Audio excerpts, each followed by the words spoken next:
दोस्तों, मैं आपको सुना रहा हूं अपनी मंडली की सदस्य रश्मि कुलश्रेष्ठ की लिखी कहानी अलविदा साहिबा। इस कहानी में अब तक आपने सुना अर्जुन की पत्नी साहिबा उसे छोड़कर चली गई है। उसे शक है कि वो अमन से प्यार करती है। कॉलेज में अर्जुन साहिबा को पसंद करता था, जबकि साहिबा और अमन एक रिश्ते में थे। वो अमन की टाइम पास रिलेशनशिप की आदत जानता था और इसीलिए साहिबा की फिक्र करता था। अब आगे। वो शाम अजीब गुजरी।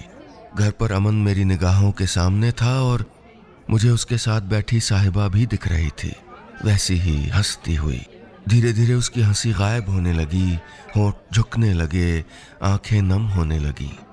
मैंने अपनी आंखें रगड़ी तो वो धुएं के गुबार सी गायब हो गई।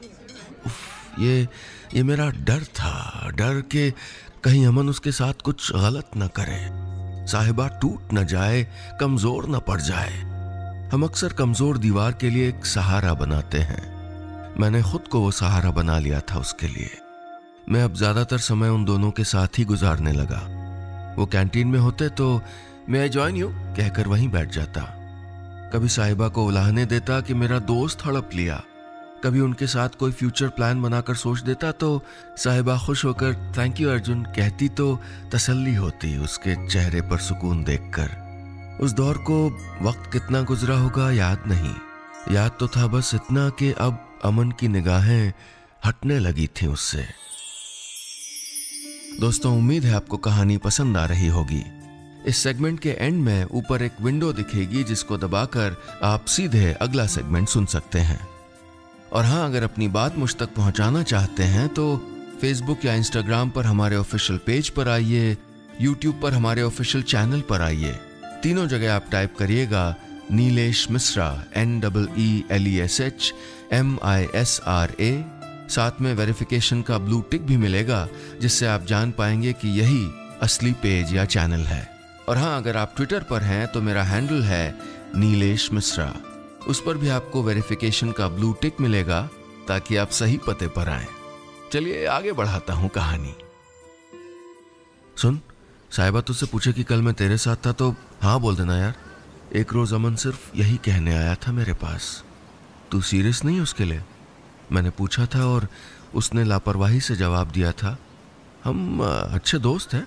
दोस्ती? साहिबा की नजरों में तो प्यार देखा था मैंने। वो दोस्ती से आगे पहुंच गई थी और अमन वो साहिबा से आगे निकल गया था, किसी और हसीन चेहरे के पास।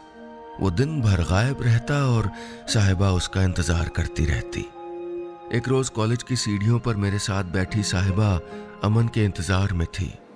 अर्जुन, ये अमन की लाइफ में कुछ प्रॉब्लम चल रही है क्या? आजकल बिजी रहता है, उसने पूछा। मैं थोड़ी देर चुप रहा, सोचने लगा कि कह दूं, मौसम बदल गया है साहिबा।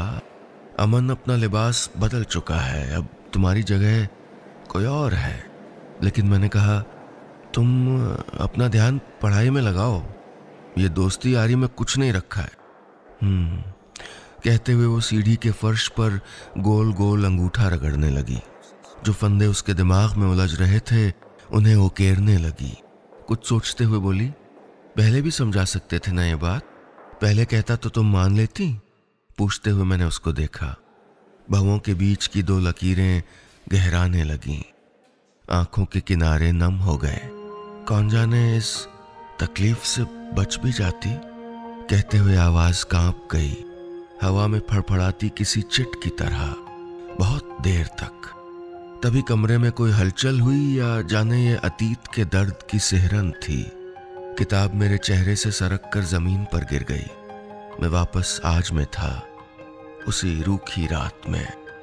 अतीत में साहिबा और वर्तमान में मैं, दोनों एक तकलीफ से गुजर रहे थे, छोड़े जाने की तकलीफ से। दोस्तों, आगे की कहानी सुनने के लिए ऊपर जो छोटी सी विंडो देख रहे हैं उसको क्लिक करिए और सीधे अगले सेगमेंट में पहुंच जाइए।